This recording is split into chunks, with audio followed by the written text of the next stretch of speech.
بسم اللہ الرحمن الرحیم نحمدہ ونصلی علی رسولہ الکریم اما بعد فاعوذ باللہ السمیع العلیم من الشیطان الرجیم بسم اللہ الرحمن الرحیم قال اللہ تبارک و تعالی فی کتاب الکریم ان اللہ وملائکتہ یصلون علی النبی یا ایہا الذین آمنوا صلوا علیہ وسلموا تسلیما اللہم صل علی محمد وعلی آل محمد کما صلیت علی ابراہیم وعلی آل ابراہیم انک حمید مجید اللہم بارک علی محمد وعلی آل محمد کما بارکت علی ابراہیم وعلی آل ابراہیم انک حمید مجید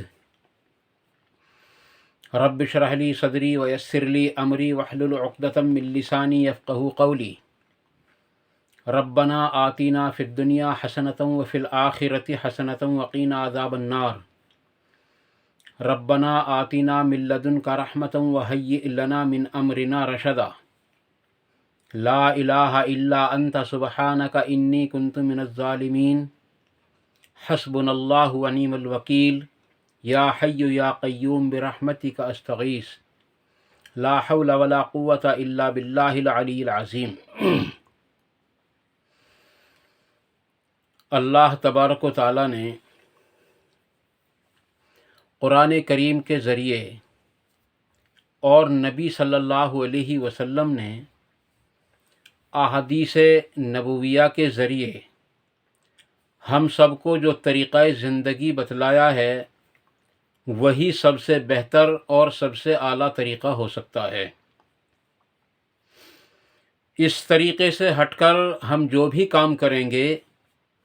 وہ دین نہیں بلکہ وہ گمراہی ہوگا، کیونکہ آج جو